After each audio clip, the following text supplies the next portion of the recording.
guys, this is Lee here. Have you ever thought about putting a cleat on your Sunfish mast?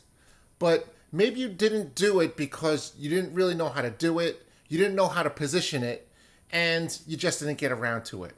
So in this video, I'm going to show you different types of cleats, different types of cleating systems, evaluating the cleat system on the mast. Now, if you watched a couple of my videos before, you may have seen that I've actually broken a couple of masts where the cleat actually was placed. However, that still doesn't prevent me from using a cleat on the mast. A lot of times it is helpful, especially when you're using a gens rig or you just want to have less pressure put on the fair lead on the deck. So in this video, I'm going to show you different types of cleats and what I found to be an easy way to install a cleat, very inexpensive, and also, and maybe more importantly, it's reversible. And stick around to the end of the video and you'll find out all I learned from cleats on Sunfish masts. But before we get to the video, I'd like to thank all the subscribers who are helping the channel grow. You'll help the channel grow by subscribing to the channel, and if you haven't already, please press that button right down there and subscribe to the channel. I really appreciate it. And now, to the video. Okay, so let's see what happened here. This is holding pretty good. Holding pretty well. I don't think my rig has dropped too much. And it's windy, so it's a lot of pressure. So years and years ago, a lot of people have started using vang systems and gens rig systems. These systems put a lot of pressure on the deck. And some people have pulled the decks up, especially if they had certain weaker boats.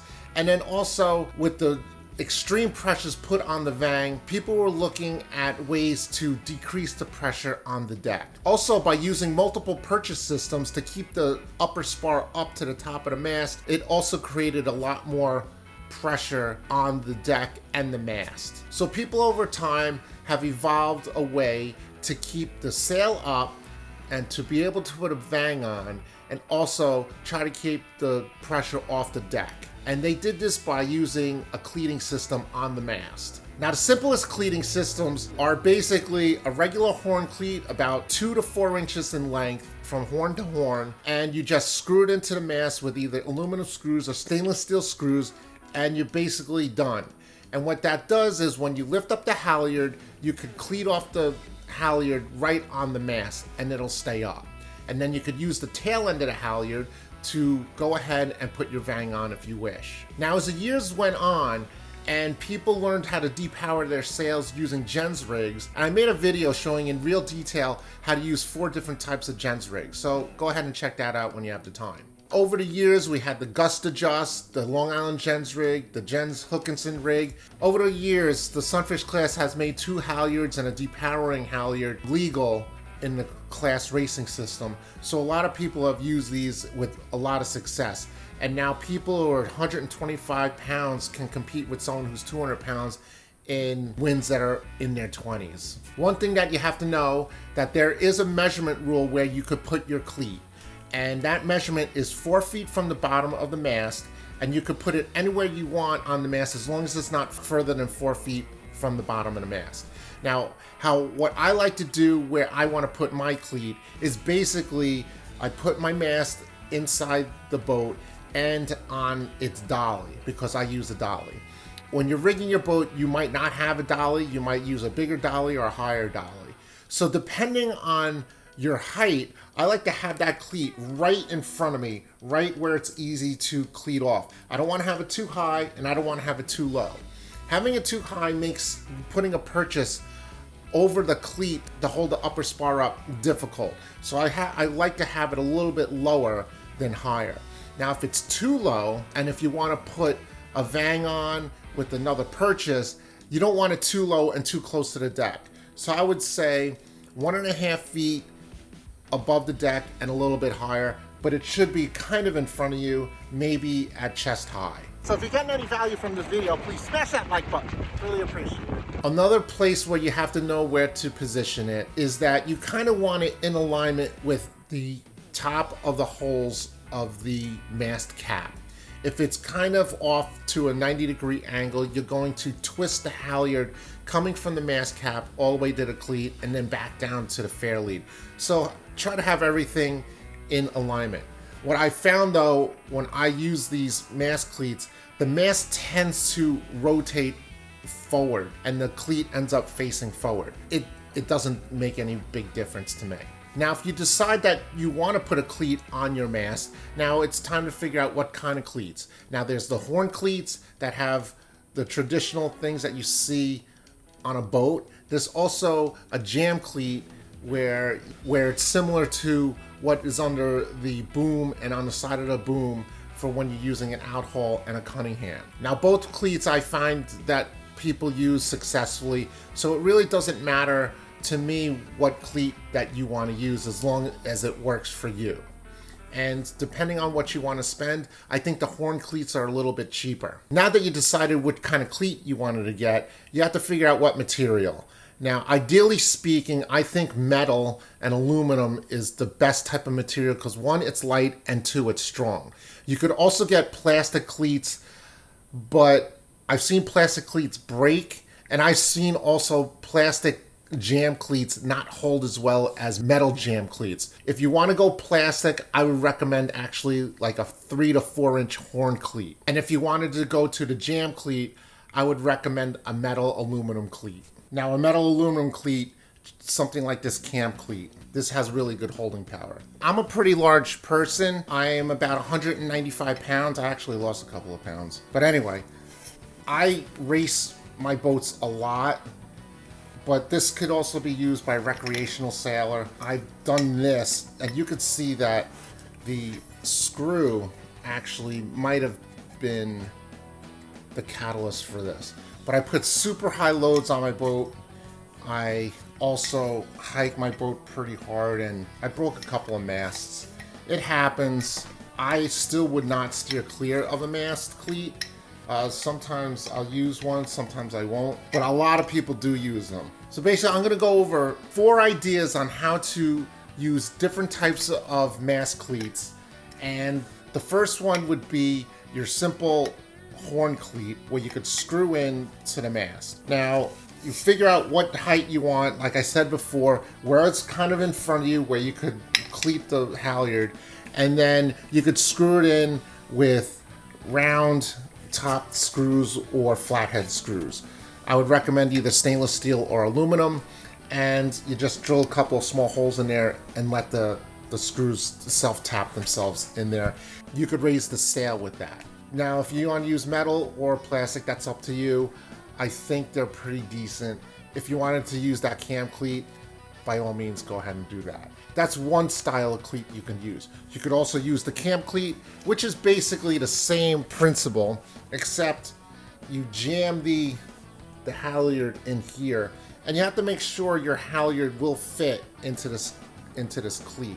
They make different sizes of this cam cleat, and when you're using something this small, you're going to have a really high strength halyard like Dyneema or Spectra, and this will be able to fit in here. You can't put a quarter inch halyard in something this small. But if you want something bigger, make sure you get the cleat that's appropriate for the size line you're going to use.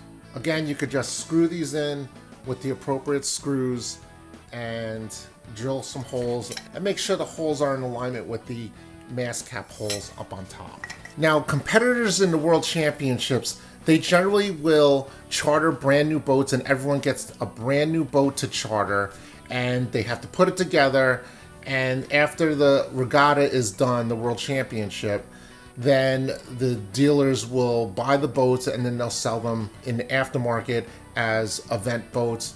And a lot of times you'll get a little discount to buy a World's boat, which has been basically used for 5 days.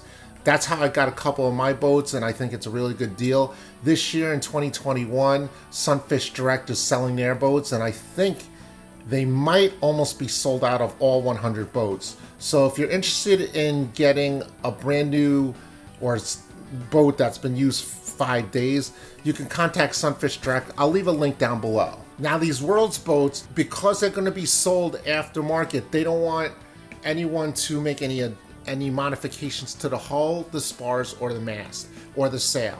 So the only thing you could really do is put things that are reversible. For instance, you could put your main sheet hangers on, you could put a compass on that's taped on there, as long as you can clean up the boat so the dealers can resell it. Now for a mast cleat, a lot of people love to use mast cleats, but they're not allowed to drill holes into the mast. So there's ways to get around this, and some people have made a cleat that has a base on it like this PVC, modified PVC pipe that clips onto the mast, and then they put either clamps or tape on the mast, and they use that, and then it could take it off after the end of the regatta. Now another way, and possibly an easier way, is to take a big enough horn cleat, possibly between a 2-inch to a 4-inch horn cleat, and use a hose clamp. Now you have to be careful with the hose clamp, because if there's too much metal sticking out and the sail goes against that hose clamp, you might cut the sail. So be careful when you use this technique. Now I'm going to review how this technique works in real time. So stick around to the end of the video and I'll show you how it works and what my opinion about it is. Now the Sunfish class also came up with a brand new rule of modification that you could use a line with a thimble tied to it, and then you could strap that and tie it to the mast. You could put some tape around it to help prevent it from sliding. You could use a clove hitch with a constrictor type of knot, so it'll hold it together. Now with the line with the thimble, the Halyard retaining line, that also is reversible, and you could use it at the World Championship if you're going to be sailing at the World Championship. If you're getting any value from this video, please smash that like button. If you're not racing and you're not sailing, do you need a cleat? Absolutely not. You don't need a cleat when you're racing. It's just something nice to have so you could use it for different purposes. A lot of times what's nice is that you could undo everything on your deck and the sail is still up. You can wash your sail.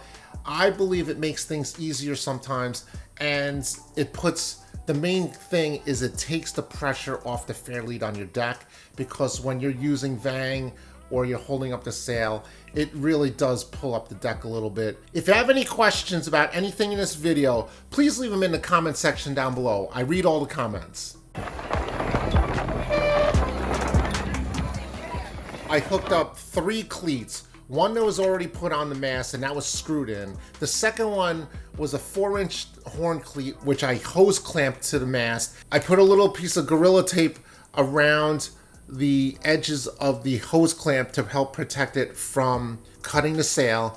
And then I also used the Halyard retaining line with a thimble, and I'll show you how it went. Now testing these cleats, I already tested the screw-in cleat and it worked pretty well, and I've been using it for years and years. This is not the one I use today though. Because it's so windy and there's a failure with the rope system, I don't want to have to deal with that right now. It's blowing about mid to upper teens, and it's pretty simple. So we have Dave Michaels here. Dave, how do you like it? It's working pretty well, except it does slip. The first day we were out here, we had gusts of 35 knots, and it did loosen up, so I had to tighten it up a couple times when I was out there. Okay. Did you try to put some tape over it so it doesn't slip? There is some tape right here, yeah. Okay. And did that help? It helped a little bit, yeah. Okay, excellent. Thanks a lot. Appreciate it. The Halyard retaining line does slip a bit, and you have to really use like a Hankster 2 constrictor knot. I made a video on Hankster 2, a Halyard that doesn't slip. You could use that knot, and that's going to help it retain its position on the mast. Now when you're using the Halyard retaining line with the thimble, that's good if you don't have a cleat and you don't have a pipe clamp or a hose clamp. So you could use the line with the thimble. I would recommend putting some duct tape around it or some Gorilla Tape above it so it doesn't slide up. Now after I sailed back in, I did 3 races today. We sailed for about 2.5 hours, and it was really windy, so there was a lot of pressure on that mast. The cleat that was hose clamped did spectacularly well. Now the only thing I do not like about this hose clamp on top of this plastic cleat, and I did use a plastic cleat, is that the clamp clamped on a really thin part of the cleat, and I am not sure how strong that is. Like that would be the thin part that I'm talking about would be this part like that. You put the hose clamp right in there. So I wouldn't use it for a long-term solution, but it might last for a long time. These cleats are relatively strong, and I don't think it's going to really break the cleat because the cleat would be flush against the mast, and it's a compressive force. It's not a shearing force. What may be really attractive about this setup, about using the plastic cleat, they're pretty inexpensive. They're like $2 or $3, and the hose clamp was $3.99. So 4 plus 3, you're looking at $7 plus tax. If you want to get them, I'll leave a link down below so you know where to get it. Now the hose clamp, you want to make sure you could fit it in between the horn here. This is a terrible example, but this is what I have right now. So you want to use a 2.5 inch hose clamp if you're going to use the hose clamp method. If you use something smaller, I'm not really sure if it's going to fit. If you use something longer than 2.5 inches, if you go 3 and above, you're going to have that tail of metal sticking out, and you'll risk your sail chafing on it or even cutting it open. So I would go safely with 2.5 inches. So I really give an approval for the hose clamp method. I think it's a lot easier than doing a PVC modification if you want to do something that's reversible. And I would actually use this rather than screwing into the mast. If this ever fails, I'll let you know. But in the meantime, I'm going with the hose clamp method and the horn cleat. So there you have it.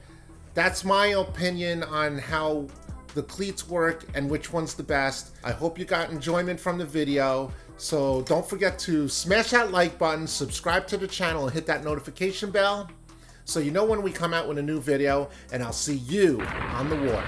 Hey guys, it's Lee here, and I'm out here in West Hampton Yacht Squadron, and it's blowing pretty good. We're looking at upper teens to low 20s at the minimum. There's whitecaps everywhere, and it's pretty difficult sailing. I have my heavy air main sheet. I'm so cranked on the outhaul, so cranked on the Cunningham, and my gooseneck is about at 18, and I'm still a little bit overpowered because I'm kind of wind. I guess I could change my gooseneck a little bit back to 19 or 20. That's what I'm probably going to be doing. Yeah, because in conditions like this where it's a little bit chop and a lot of wind, you gotta depower your boat so you can